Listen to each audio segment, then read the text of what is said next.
Bienvenue une fois de plus, chers téléspectateurs et chers abonnés, à notre programme d'information de Magnificat.tv consacré à l'actualité de l'Église. Nous sommes aujourd'hui le mercredi 15 mai 2024. Voici les titres de notre journal. Le pape a publié la bulle annonçant officiellement l'année sainte qui commémore le 2025e anniversaire de la naissance du Christ. Les évêques allemands ont décidé d'approuver les statuts du Conseil synodal, au mépris de l'interdiction expresse du pape. 4 d'entre eux n'ont pas donné leur approbation. Les attaques contre les chrétiens en Afrique se poursuivent et c'est maintenant une région du Sahel, les 3 frontières, qui souffrent intensément. Regnum Christi a conclu son assemblée générale renouvelant ses organes directeurs et révélant le défi d'évangélisation en pensant les blessures du passé. Le pape a publié la bulle annonçant la célébration de l'année jubilaire 2025, avec une invitation claire à maintenir l'espérance en ces temps de crise. Le Saint-Siège a publié la bulle du pape Spes non confundi, annonçant le jubilé ordinaire de l'année 2025. Le souverain pontife annonce qu'il ouvrira une porte sainte dans les prisons, appelle à l'annulation de la dette des pays pauvres, à l'augmentation de la natalité, à l'accueil des migrants et au respect de la création. Le document papal Spes non confundi, qui signifie en latin l'espérance ne déçoit pas, tiré de Romains chapitre 5 verset 5, appelle à un nouveau jubilé ordinaire qui sera célébré en 2025, suivant la tradition ecclésiastique d'une année sainte tous les 25 ans. La bulle est profondément enracinée dans la théologie de l'espérance. Avec cette bulle, le pape François n'appelle pas seulement l'Église à célébrer une année de profonde activité religieuse et spirituelle, mais invite également à une réflexion et à une action renouvelée en réponse aux problèmes persistants du monde, en positionnant l'espérance comme une force transformatrice qui peut renouveler à la fois les cœurs et les structures sociales mondiales. À l'ère de l'Internet, où l'espace et le temps sont surplantés par le ici et maintenant, la patience est étrange. Si nous étions encore capables de contempler la création avec émerveillement, nous comprendrions à quel point la patience est essentielle. Attendre l'alternance des saisons et leurs fruits, observer la vie des animaux et les cycles de leur développement, avoir les yeux simples de Saint François, dit la bulle. Que le premier signe de l'espérance se traduise en paix pour le monde, qui est à nouveau plongé dans la tragédie de la guerre. L'humanité, oublieuse des drames du passé, est soumise à une nouvelle et difficile épreuve lorsqu'elle voit de nombreuses populations opprimées par la brutalité de la violence, ajoute le texte. Regarder l'avenir avec espérance signifie aussi avoir une vision de la vie pleine d'enthousiasme à partager avec les autres. Cependant, nous devons constater avec tristesse que, dans de nombreuses situations, cette perspective fait défaut. La première conséquence est la perte du désir de transmettre la vie, raison pour laquelle nous assistons à une baisse préoccupante de la natalité dans de nombreux pays. Je lance un appel urgent à l'espoir pour les milliers de pauvres qui manquent souvent du nécessaire. Face à la succession de nouvelles vagues de pauvreté, le risque est de s'habituer et de se résigner. Mais nous ne pouvons pas détourner les yeux de ces situations dramatiques, déclare également le pape. Il y a une autre invitation pressante que je voudrais adresser en vue de l'année jubilaire. Elle s'adresse aux nations les plus riches afin qu'elles reconnaissent la gravité de tant de décisions prises et décident d'annuler les dettes des pays qui pourront jamais les rembourser, déclare-t-il enfin. Les évêques allemands, à l'exception de 4 d'entre eux, ont décidé de mettre fin à leurs discussions avec le Vatican et ont approuvé les statuts du Conseil synodal. Il y a quelques mois seulement, en février, le Vatican avait été très clair avec les évêques de l'Église d'Allemagne, leur interdisant d'approuver les statuts du Conseil synodal qui donnaient le droit de vote aux laïcs comme aux évêques. Les Allemands ont alors obtempéré et retiré le projet de statut de l'ordre du jour. Une réunion au plus haut niveau a été convoquée au Vatican en mars, au cours de laquelle aucun accord n'a été trouvé, si ce n'est la poursuite du dialogue et la fixation d'une date pour une nouvelle série de consultations avant l'été. Contrairement à ce qu'elle affirme, l'Église allemande a annoncé qu'elle avait déjà rédigé les statuts interdits qui seront présentés cette semaine. Cela signifie qu'elle a continué à travailler sur les statuts au cours des derniers mois en utilisant le dialogue avec le Vatican comme une excuse pour gagner du temps. 4 évêques allemands, avec à leur tête le cardinal de Cologne, ont refusé de soutenir les statuts, argumentant qu'il s'agirait d'un acte de désobéissance et que leur contenu va à l'encontre de la constitution sacramentelle de l'Église. Outre le cardinal, les évêques de Ratisbonne, de Passau et de Eichstätt se sont prononcés en faveur des statuts. Selon les statuts, le conseil synodal serait composé d'évêques et de laïcs, tous dotés du droit de parole et de vote, et auraient le pouvoir de prendre les décisions sur des questions telles que le rôle des femmes prêtres, la morale sexuelle, le célibat des prêtres, les mariages LGBTQ et l'accès à la communion pour les couples en situation irrégulière. La persécution des chrétiens en Afrique augmente de jour en jour. Quand ce n'est pas un pays, c'est un autre. Aujourd'hui, c'est autour de la zone dite des 3 frontières. Dans la zone des 3 frontières, qui comprend le Mali, le Burkina Faso et le Niger, les conflits sont exacerbés par la présence de bandits ou de groupes armés terroristes à orientation djihadiste qui exigent des communautés chrétiennes qu'elles payent un impôt auquel se convertissent à l'islam. Sinon, ils doivent partir ou ils seront exécutés. Cela se passe à une centaine de kilomètres de la capitale Niamey.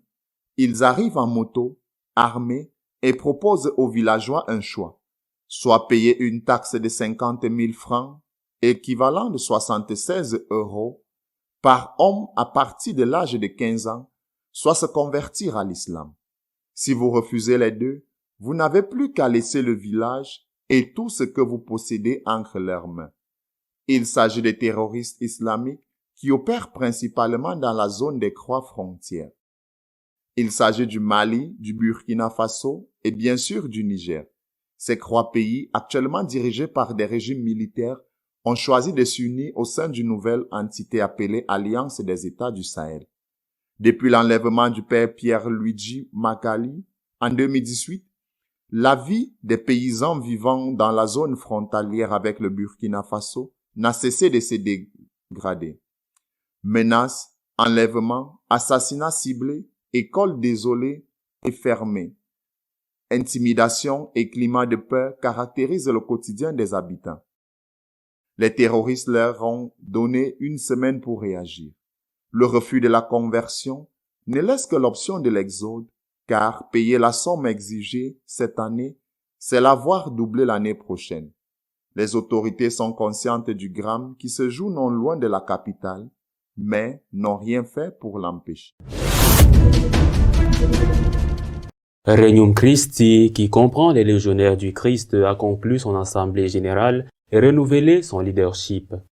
La première convention générale du Regnum Christi, qui s'est tenue à Rome, a débouché sur l'élection de nouveaux responsables, qui incluent des laïcs dans les postes de direction, et sur la confirmation de 3 priorités pastorales pour les 6 prochaines années. L'Assemblée a réuni 120 personnes issues des 4 vocations: légionnaires, consacrés, laïcs consacrés et laïcs.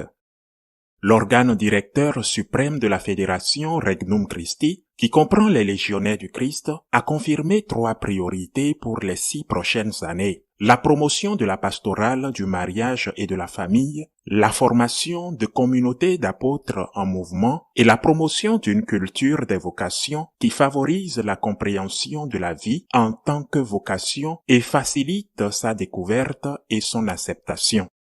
La promotion du travail nous invite à rejeter 3 tentations, celle de nous enfermer dans un bunker, celle de nous laisser dominer par la nostalgie d'un passé qui ne reviendra pas, et celle d'adopter les principes, les critères et les méthodes dominants du monde. Pour relever ce défi, la première convention générale affirme que de petits changements dans notre pastorale traditionnelle ne suffiront pas. Elle considère notamment qu'il faut passer d'une dépendance à l'égard des vocations consacrées à un charisme reçu et animé par tous, y compris les laïcs.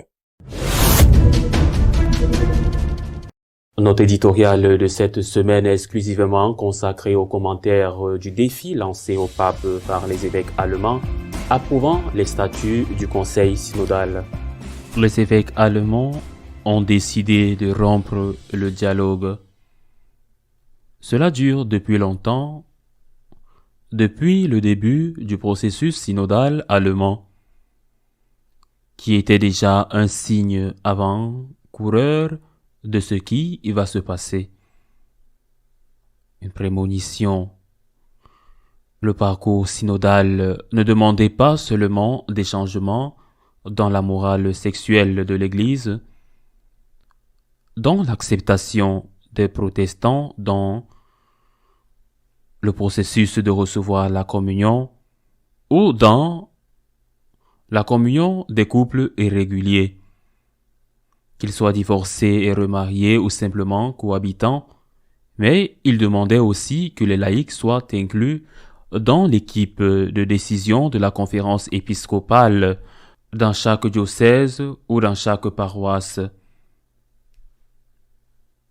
Ils doivent être inclus non seulement avec une voix, ce qui existe déjà, mais aussi avec un vote, et que chacun de ces gens ait son vote, ait la même valeur que l'évêque, soit le même que l'un des laïcs, avec lequel l'Église a évidemment perdu sa caractéristique juridique, et l'évêque n'était qu'un vote de plus au sein d'un groupe, et toujours une très petite minorité. Cela s'est développé le long du chemin synodal et il faut dire que le Vatican et le pape l'ont pris au sérieux en termes d'avertissement.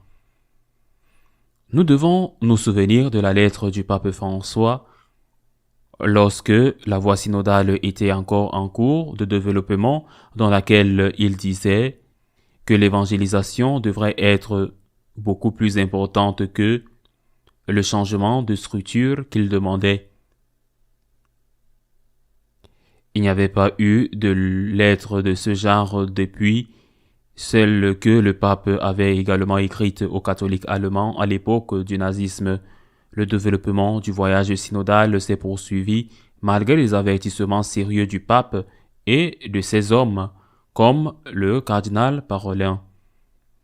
Ainsi, en février dernier, les évêques allemands, le conseil synodal ou plutôt le comité synodal, ont dû établir des statuts concrets pour ce conseil synodal qui reflèterait la possibilité pour les membres laïcs de ce conseil d'avoir les mêmes droits de vote que les évêques. À cette époque, nous parlons du mois de février, le Vatican a décidé d'émettre un avertissement très sérieux.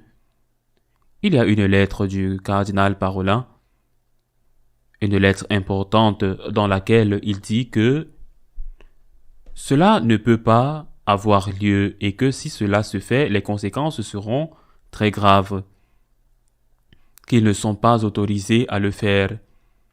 Dans cette lettre, il est dit « L'Église en Allemagne n'est pas autorisée à établir un organe de décision dans lequel les laïcs, en plus des évêques, ont leur mot à dire sur des questions ecclésiastiques fondamentales. N'est pas autorisé. » Dans cette lettre, il est également dit explicitement qu'elle est écrite au nom du pape.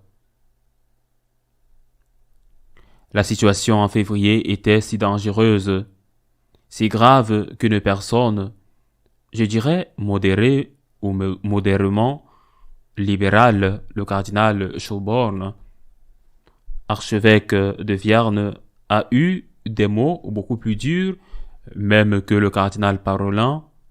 Schönborn dit « Les évêques allemands doivent sérieusement se demander s'ils veulent vraiment quitter la communion avec et sous le pape, ou plutôt l'accepter loyalement. » Et Schönborn ajoute « Refuser serait de l'obstination, un signe clair d'un schisme que personne ne peut souhaiter. » Mois de février, Schönborn parle explicitement de schisme. Refuser serait de l'obstination, un signe clair d'un schisme. Mois de février. Il faut dire que les évêques allemands ont immédiatement décidé de retirer les statuts de ce comité synodal de l'ordre du jour de la réunion du conseil synodal qui le tenait. Ils ont décidé de les retirer de l'ordre du jour.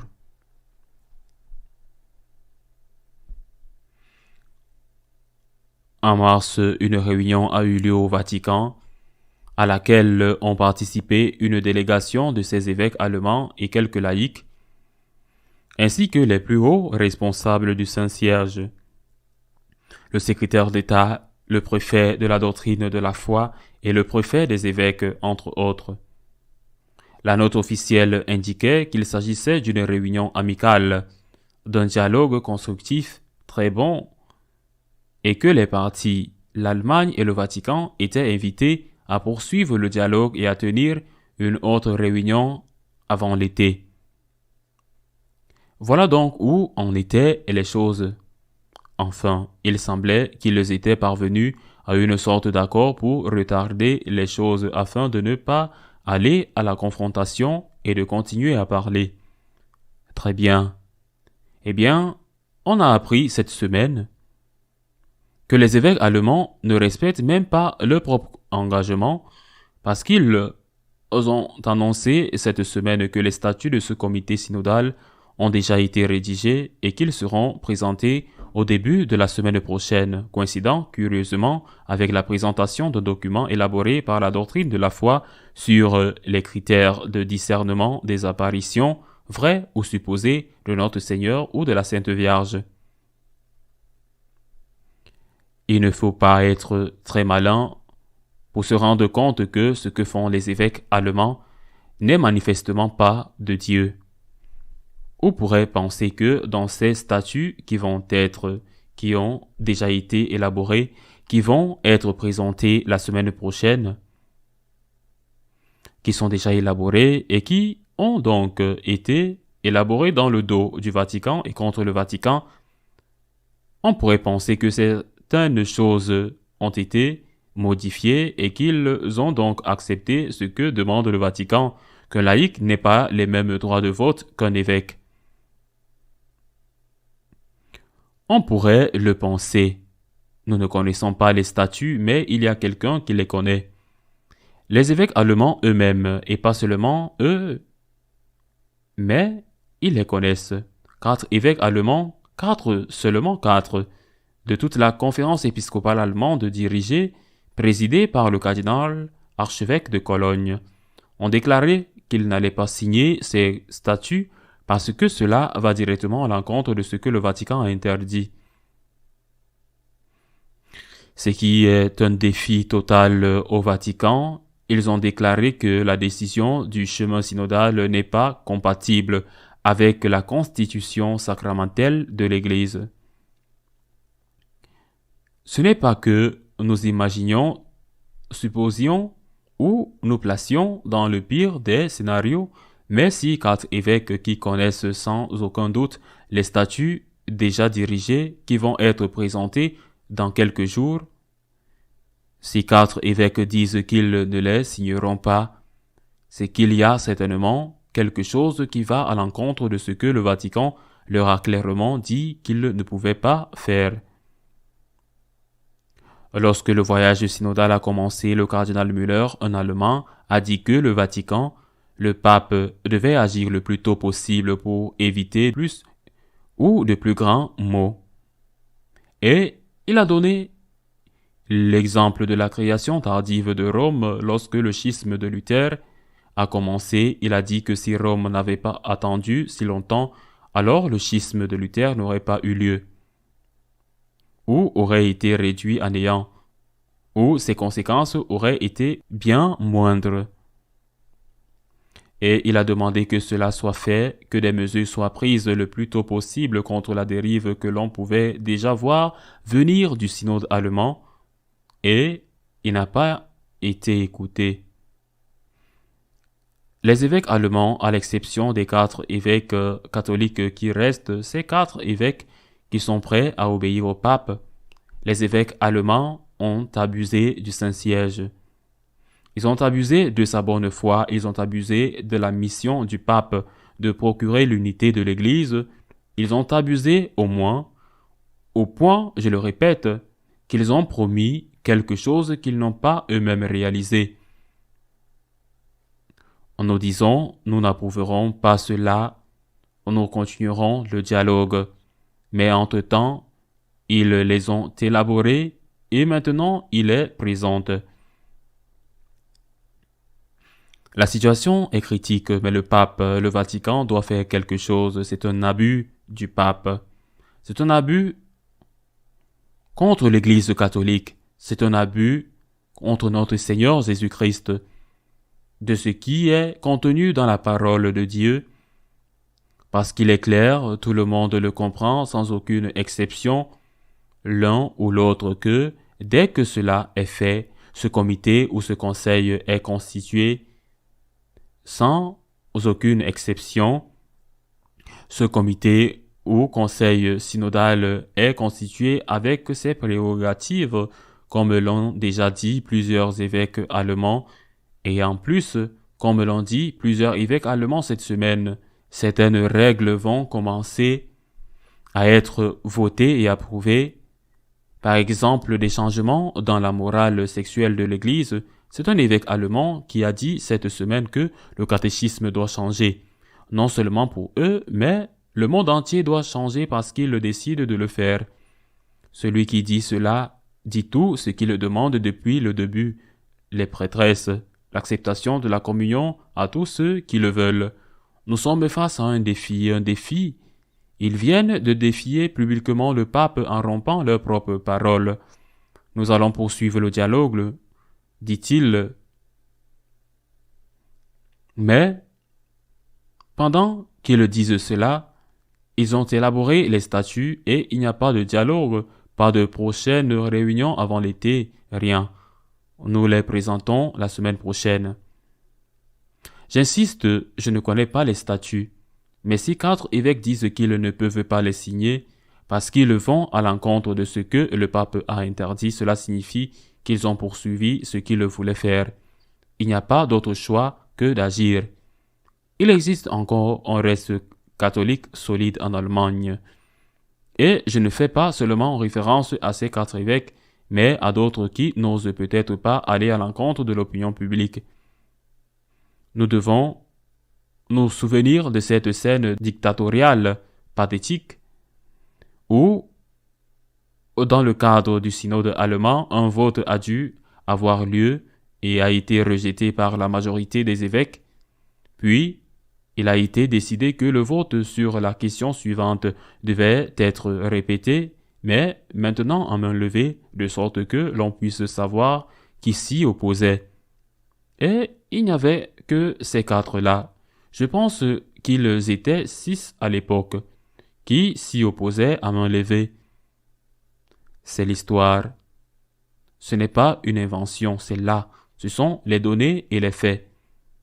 Ils ont abusé, ils ont rompu leurs propres promesses. Si on les laisse faire, les fidèles se sentiront abandonnés.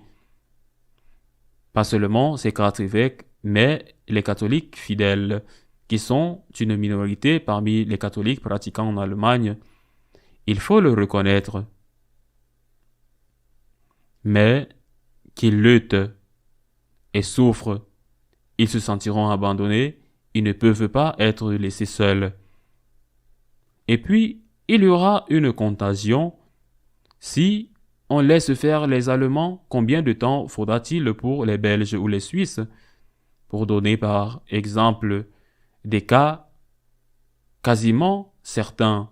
Qu'en est-il du Canada ou de certains diocèses des États-Unis? Nous sommes à un moment critique, à un moment historique, à un moment très difficile. Un schisme est une tragédie, une tragédie. Le cardinal Schönborn l'a dit en termes clairs. Si vous n'obéissez pas, nous allons au-delà d'un schisme, c'est une tragédie. Nous devons regarder l'histoire, la tragédie du schisme de Luther.